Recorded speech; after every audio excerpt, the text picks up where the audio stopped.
Peace. Welcome to the Open Bill Podcast. And today we got the good brother Joseph Andrade, and he's doing a lot of work in the community. He's into the church. He done did a whole 360 degrees.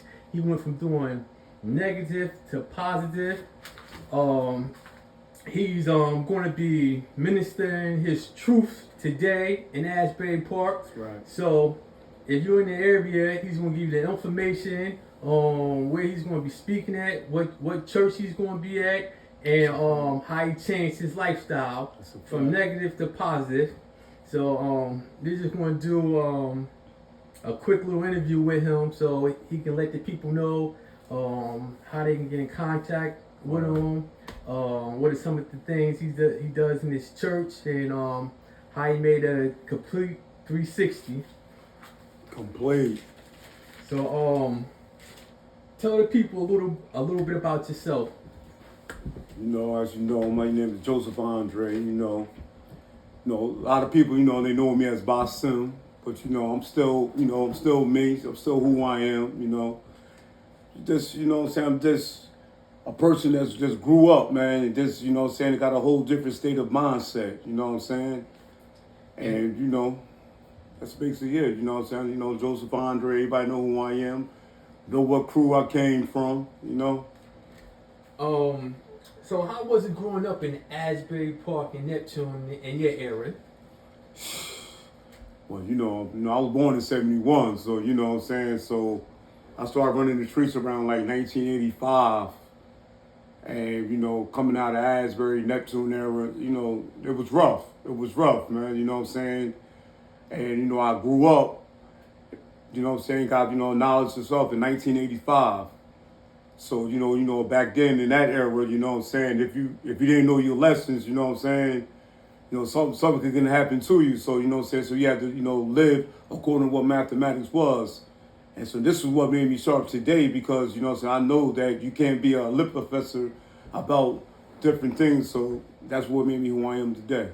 Yeah, I used to see you. I mean, back in the day before I really knew you, because you was like, you might be, got me about 6 years or whatever. Yeah. I remember I used to always see you, you was one of the fly dudes growing up. I remember you was one of the Black Seas. You was wearing pink hoodie, UNB on it. Pink hoodies, UNB. I was wearing pink before Cameron. Yo, you was actually the first person I seen wear a sweatshirt with shorts. Sweatshirt with shorts. And then later on, I seen Grand Pool do with the Tommy Hill and everybody got on it. But yeah. I always had that, that's the one thing with me. I always had that swag. You know what I'm saying? You always had had that swag. You always had swag. I said, that's what caught me. I said, like, yo, I didn't even know you, but I'm like, dude, you was fly back in the day. So, and my white tee was always clean. So, at one point in time, did you get caught up in the street life? Can you elaborate on that? Just coming off the porch early, you know what I'm saying? So my thing was I grew up in Neptune, but you know what I'm saying, then I moved to Asbury at a young age. I grew up in Neptune, but I moved to Asbury at a young age. So, I grew up in Asbury in the Boston Way Village, you know what I'm saying? Building 2, apartment 6, you know what I'm saying? Shout out to the B-Way. The old B-Way. I'm not talking about the new B-Way. Yo, it was rough. The old B-Way, you know what I'm saying? That you have to have a nickname, you know what I'm saying? And, everybody called me Crumb out there. That was my nickname. But, watching like my uncles and the elders that I used to, be around, they always was in and out the house, you know what I'm saying? Doing drugs, selling drugs. And me, you know what I'm saying? I'm 10, 11 years old, you know what I'm saying? And I was like witnesses in that. So I had you influenced. I was influenced with, the street life early, like 10, 11 years old. You know what I'm saying? Finding out, my stepdad, weed stashes, you know what I'm saying? Taking that, going outside, smoking weed, and I was doing that at an early age. I think a lot of us can relate to things like that. Do you think growing up in a single parent house, living with your moms and she being a hard worker, do you think that persuaded you to straight off into the streets. When I say that, I mean like, you know, being that your mother might work 1 or 2 jobs, never home, you got too much time on your hand, you ain't got no positive role models. So a lot of people straight off into the streets because they got that freedom to do whatever they can do because the mom, your mother is working. So basically, you do what you want to do. Yeah, that's a fact. Like you know, it was just me and my sister and my mother, and you know, my mom's had 2 jobs, and you know, me, like I said, I always was like addicted to the streets at an early age. So when we moved back to Neptune, my mom's always had 2 jobs, so we used to live on 10th Avenue in Neptune, and our house was like the straight cutting schoolhouse. Like everybody used to come over there with 40s, beer, liquor, weed, you know, women, you know, and that's what we did. Honestly, I think I made my first baby at that time, at a young age like that, when my mom was never home. But, you know, that definitely played an influence, you know, not having a role model in my life like that. You know what I'm saying? Yeah, I know what you're saying because, like, I remember, like, once my father left home, I probably was, like, in fourth grade when they got divorced or whatever. And I know when my mom used to work 2 jobs, like, we was off the hook. She used to work overnight, she was off the hook. She'd go to work in the morning time, we'd be cutting school and everything. And you'd be at that point where, like, you know, like, she's a female and you was a male, and you think, like, she can't, like, your moms can't do nothing with you, like, so you get in trouble and you rip and run the streets, but you always got that respect. While you're in the house, like, for me, I know, I feared my moms, but, like, when she wasn't around, I'm just... I mean, not to cut you off, but I remember we used to come to your house when you was a little kid. Yeah, I was just about to say that. You know what I'm saying? We used to eat everything over there. Yo, I was just about to say, I remember my sisters used to have, it was the UNB hangout. The UNB hangout. She let them spray paint on the room wall and everything. Like UNB on the wall. Your sister used to make us mad, cheesesteak sandwiches, all types of stuff, burgers. Actually, she used to tell us to go right in the deep freezer. And that's my oldest sister. Yeah, that's the one who used to let us in. Yeah. I remember that's how I knew all the UNBs growing up. We had an open house, open party house.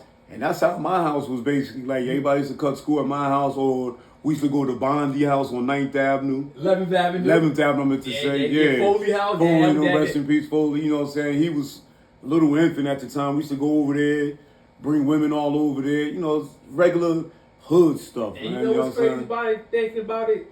Y'all was a bad influence on me because I remember I used to be with my sisters and them, my older sisters and them, and I'd be at Ridge Avenue School, hanging out with the older UNBs, the back court, watching y'all fight people from Asbury, go back and forth through bottles, and then later on, matter of fact, you the one that gave us the name, Junior UNB. Junior UNB. I was just telling. I'm trying to tell people.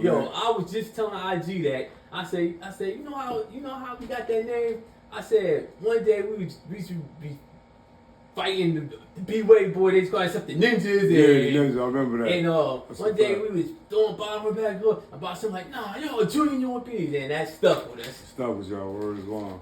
I try to tell people that, you know, I like that gang stuff back then, like, you know, I used to love it. Like that was like I mean, that was my thing. Like I used to love it, but you know. But it wasn't back then. It wasn't no shooting. It wasn't no shooting. You might have got jumped, hit with a bottle, hit with a brick, or stabbed up. And one incident, then you get stabbed up. Yeah, man. Facts. I got stabbed 13 times, and that was like on one of the parties at the time. I'm like, you know what?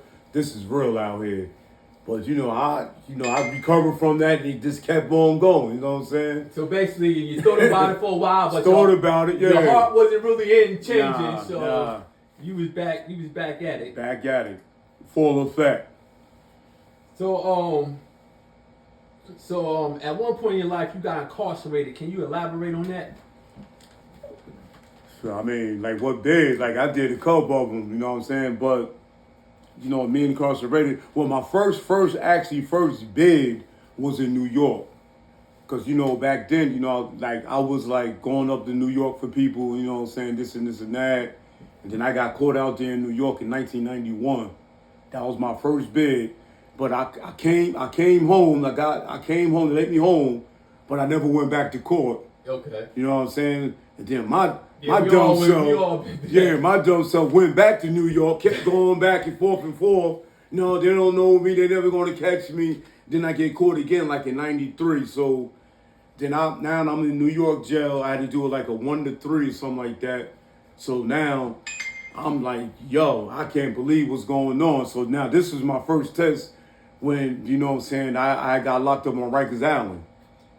You know what I'm saying? So, and then, you know, on Rikers Island, you know, I went in there, you know, God body, but, you know, when you go in there God body, you might, you know, blood. You come home blood. So that's what me came with the gang life, you know what I'm saying? When I was up there and I'm like, they asked me who I was, oh, you know, I'm Basim Allah, and they was like, listen, you blood up here, you know what I'm saying? You either gonna lay down, get down, whatever like that, and that's what happened when I, you know, got locked up in '93. I remember wearing that red do-rag. Wearing the red do-rags. Red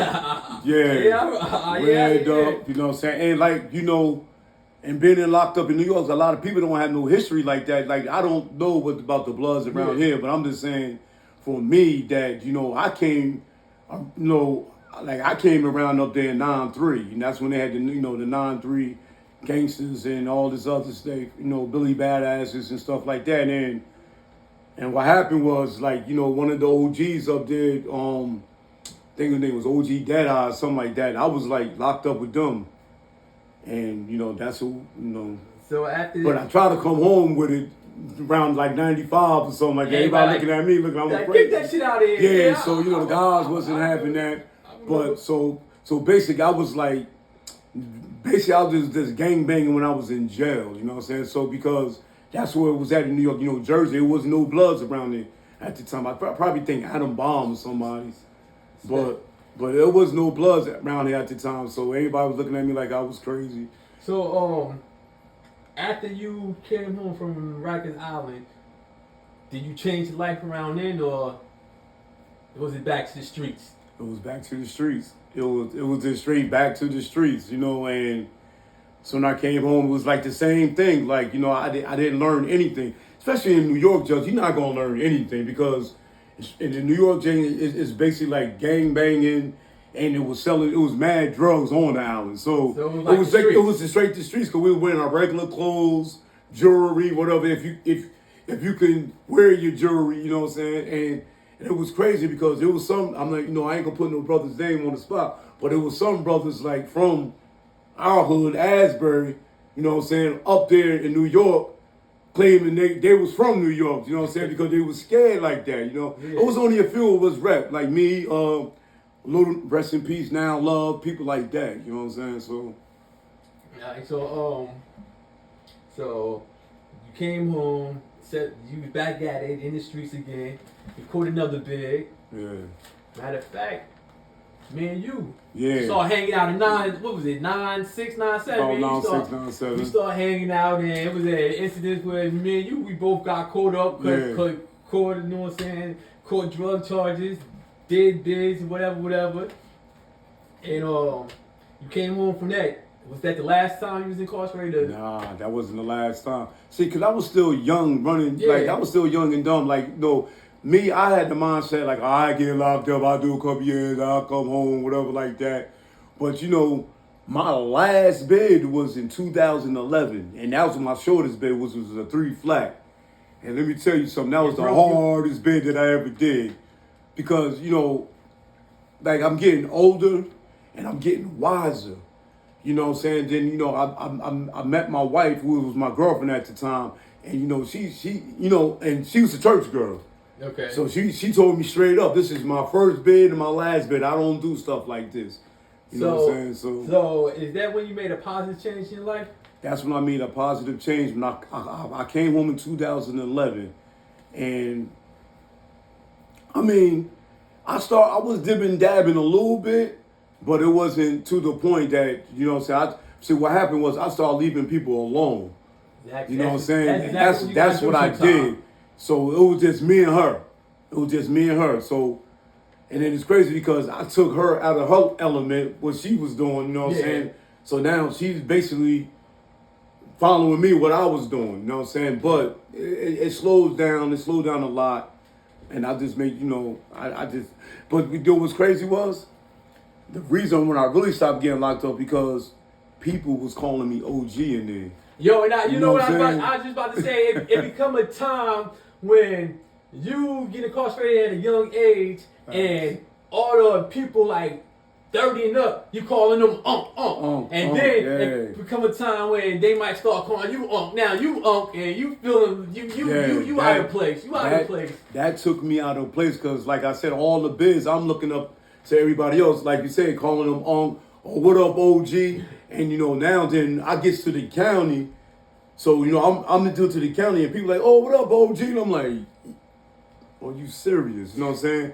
So, but But like I said, I just had to grow up and get wiser, man. And then what happened was I had to put, God in with me, who strengthens me, and that's what made me who I am. Like what I'm carrying and what I'm trying to do right now at this time. So, do you think having the right companion can influence you to do positivity in your life and change for the better? Actual facts. And I said that because the Bible says, he who finds a wife finds a good thing and obtains the favor of the Lord. And my wife is a good wife. She was a good woman before my wife.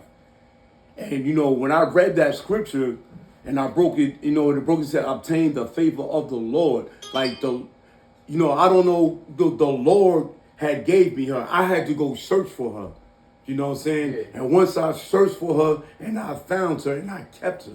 You had to do the work for yourself. I had to do the work for myself. Because ain't nobody else going to do it. Because this girl, I call my wife, she really, really loves me and she holds me down. Like, like when my hands is up and when they ready to fall down, she sees my back burners and she always going to keep my hand risen. She always going to keep my hand high.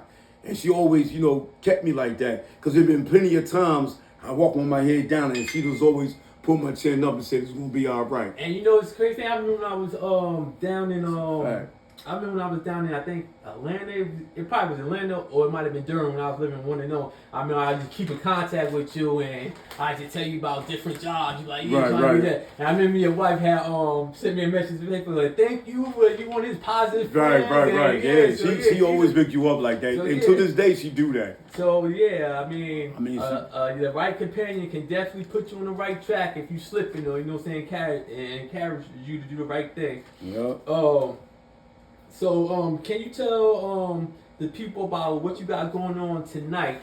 Tonight is tonight. And like I said, the name in the scriptures is the name of the Lord is a strong tower, and the righteous run into it and are safe. And I need everybody to come out for support. You know what I'm saying? If you safe like I want to be safe, then tonight is the place where to be at. You know what I'm saying? I got my name of my conference is Come Broken, Heal Through the Process. And when I say broken, I'm not just talking about broken. I'm talking about mentally broken, physically broken, financially broken, spiritually broken, whatever brokenness you have, come tonight and you will be healed through this process. Now, how did you get involved with the church? Well, I start like what happened was I was working out at a park, Sunshine Village, and my pastor, which I knew her, which is my baby mother's sister, you know what I'm saying, and her father, like they used to work out the park too. Okay. So one time, I think my son was preaching one night, and they told me to come through. Oh, your son preaches? My son was preaching, yeah, okay, and they told me to come through to check him out, and I'm like, all right, I'll come through, whatever like that, and I did that, but So you had sort of like an epiphany. Yes, it was an epiphany, yeah. And then, so then I just started going every Sunday. But my wife was already a church girl. So before we was going to that church, we was going to Living Word. Okay. You know what I'm saying? I was going to Living Word with her and everything like that. But the thing was, like, I still was like, one foot in the church and one foot out the church because I was still smoking weed, doing different things, like smoking a blunt before church, in church, ready to go home, want to smoke. But what changed was my pastor Al. He rested in peace. He returned to the essence like 2 years ago, and he told me that he said, take your time and everything like that, whatever like that. He said, I know you still like one foot in the church and one foot, but I'm not looking at you any different. He's not judgmental. He wasn't judgmental. He wasn't judging me what I was doing and anything like that. Because when people is going to change, whether it's addiction, hanging in the streets, or doing crime or whatever, a person can only change when they want to change. Like, you gotta have it. Like, can't nobody make you change except yourself. Except for yourself. And that's what happened, and then I just start, you just say, just take your time. But, then I start reading the Bible, going through scriptures and stuff like that. And then my breakthrough one day when I was at church, this was when it was my breakthrough, when I was at church and, the devil was, in my ear telling me, like, why are you here? Like, what is the purpose here? Like, you always been a screw up. You always been a mess up. You don't, you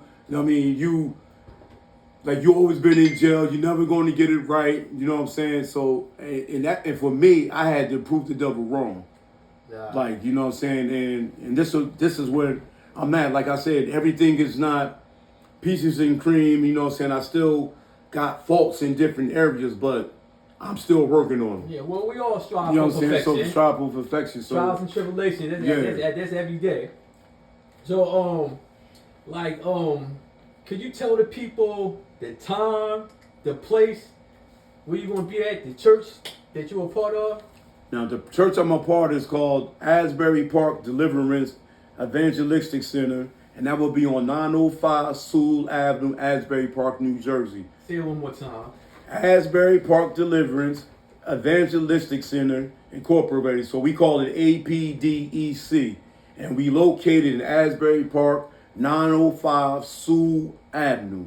And tonight, I can't express it, and tonight, I'll be preaching, ministering the word. I'm giving my testimonies. I'm going deep water in faith. Because for me, I'm not in the shallow part of the water anymore. The shallow part is only the temptation. You're swimming now. Just swimming now. You know what I'm saying? And the swimming, when I'm going at, we going deep. Because the shallow part is only the temptation.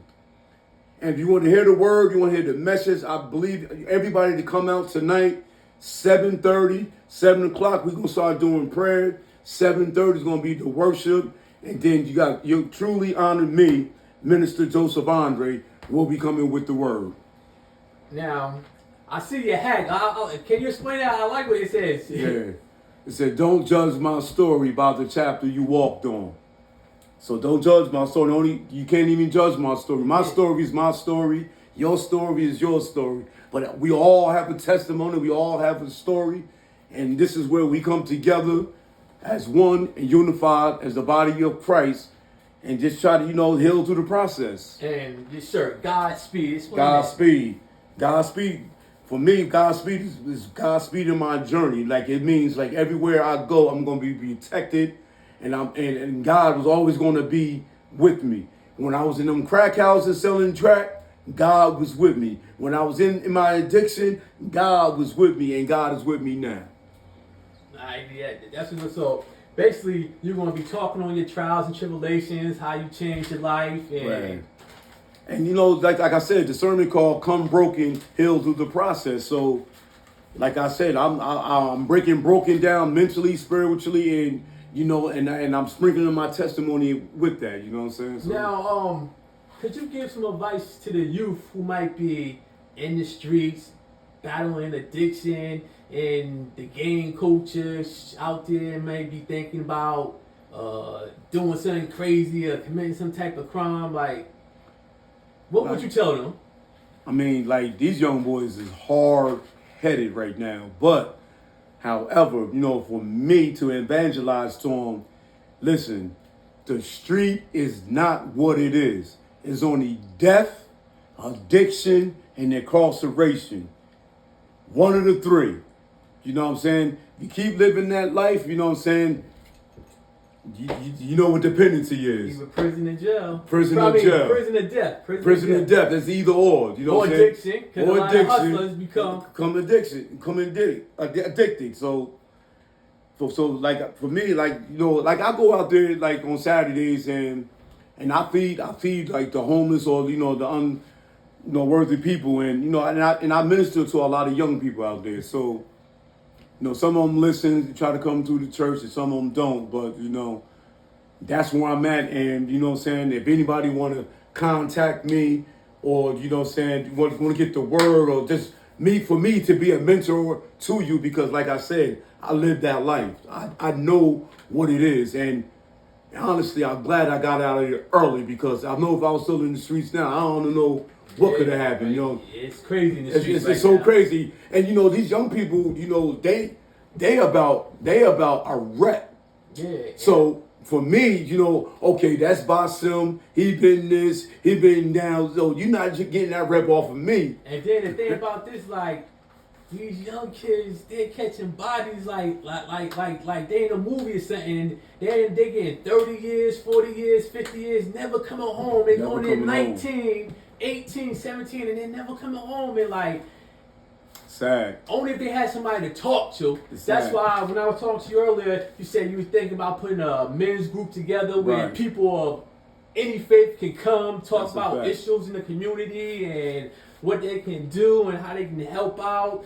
Whether you 16 or Whatever. 65, like you're going to. So tell us a little about what you want to put together. Like you said, I want to put this men's group together, and honestly, I want to do it to where it's like you have meetings at church, and then I'd rather invite a Muslim, a God body, you know what I'm saying, even a gang member or whatever like that, because a lot of gang members have influence on the young, you know what I'm saying. So we just put our minds together and span something big, man, for our community, because our community is like it's not together. We're not on one accord. Yeah, we definitely gonna have to work on that. We're gonna work on that. And like I said, if any leaders out there, I don't care what, if you're in the gang culture or you a Muslim, God body, whatever, when you see me in the street, contact me. Let's build, let's talk. You know what I'm saying? We just put our minds together, because we can save the youth. We definitely can save the youth. But however, we have to be a role model towards them. We just can't be judgmental. Judgmental and tell them something positive, but then give them something negative in their hand. Yeah. See, that's how I grew up. Yeah, I'm about to say, you know what I'm saying? That's how I grew up. People you know will lip profess, tell you what to do, but then other time, let me get this. And we not doing it. It's gonna be positive on positive. I'm not live it out, else you ain't gonna live it out. I mean, your truth is your truth. You know what I'm saying? Your truth is your truth. That's why I say like I hear some people like they might be upset because this person in turn Muslim, this person in turn Christian, this person might be a Jehovah's Witness, but like whatever makes you a better person, then so be it. Like that's what makes you righteous, because righteous come in all different forms and shades of everything. Like if you are a righteous person and with a righteous mind, we do righteous things. Like some people that I grew up with is not they not understanding what I'm doing. You know what I'm saying? Like sound travel, I hears it. They still want you to be. Yeah, they still want you to be Basim, right. Who used to hustle, right. Who used to smoke weed, yeah, or whatever, they who want used to that. drink. They want the American Legion Basim, right. Because they still stuck. They still stuck in that. Honestly, that's a fact. American Legion stage. They still stuck in that getting high, hustling stage. Yeah. Running with 20-year-olds and 25-year-olds and that's what it is. Like like when they see me, they still trying to offer me weed. Like, and I'm like, yo, why is you offering me something like what can you? What is your mindset? You know why? But then you call yourself righteous. But you know what it is? They want to see. They probably like, this nigga faking move. You know, they want to try to take you out your zone or to see if you really true. Cause as soon as you take that weed or as soon as you out hang out, oh, this nigga, he full of it, he fronting. And the same when they do it, they like, I was with him the other day. We was smoking, we was drinking, we was like. And this is why you choose the people who you want to be around. See, for me, like I said, I was heavy addicted to the streets. I like to smoke weed. I like to cheat on women, and at that time. Yeah. So if you surround yourself with them type of people, you know what I'm saying, you end up doing the same thing. You're not changing. You know what I'm saying, because they still stuck on what they doing. So what I did was, I love my brothers. And when I say my brothers, I'm talking about true and living brothers, God bodies, Muslims, UMBs, DBBs, whoever you are, you know what I'm saying? But the thing is, I just don't associate myself with y'all. Because a lot of them still doing the same thing.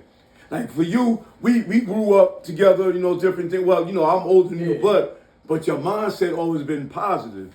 Yeah, you know what I'm saying? Even when we was doing something wrong, we always building or trying to do something positive. But we know we had to get out of that. And you know the thing is, like, even when I was in the streets, I always would like outweigh like the situation. Like, okay, I know about hustling. I knew like it's possible I'm gonna end up getting caught one day. Yeah. I really ain't care about it. But I knew like certain things I wasn't gonna do. I wasn't gonna rob nobody. I wasn't gonna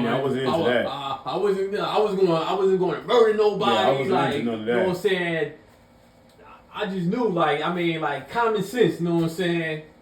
But yeah, I mean, that's why I say, like, when you change your life, sometimes you gotta cut the people off that you should be with. Even if you should be with them every day, you gotta cut them off if they still doing it. Because I know, like, sometimes I might see some people and they might be like, oh, what's going on? What's your number? Blah, blah, blah, blah. I take their number, I hit you up, but I know they still in the street, so I can't, because I'm not gonna get up, get caught, or you calling me and you got the feds on you and you might say something crazy and had me caught up in something like. Right. So, you know, that's why basically, you know what I'm saying, people, if you don't see me in the gym or at a casual event or something, you ain't gonna see me. You ain't gonna see me on the corner kicking it or at this person's house. Like, so, but and I noticed that with you, with the hell of a change. But you always have been, even when we was running the streets, you always had a selected few people that you wanted to be with anyway. I bet you, I don't even know if you remember this. The night now you passed away. Do you remember now you came past 250 Murray Avenue where we used to hang out, and he was like, yo, everybody meeting up at the Cameo, I told you, I said, I ain't going there. Because it was too much going on. Yeah, we did both. I ain't even go to that. Yeah. And then they was wild that night. I got the call in the morning like, damn, man, you know what I'm saying, passed away or whatever. I said, damn. I remember telling you, I said, that could have been one of us. Yeah. That night was crazy. They was wilding that night. So that's why it's like. But you have to choose your weapons, man, and choose the people who you want to be with. Like I said, I love the brothers and everything like that, but I just can't associate myself with y'all, man, like that, man. But if you want to be on some righteousness, and you know what I'm saying, and elevation and acceleration and expanding our minds, I'm all with it. Alright, so we're gonna end this because I know you gotta get ready. You gotta get your suit, your tie. You gotta get everything together. Everything is good.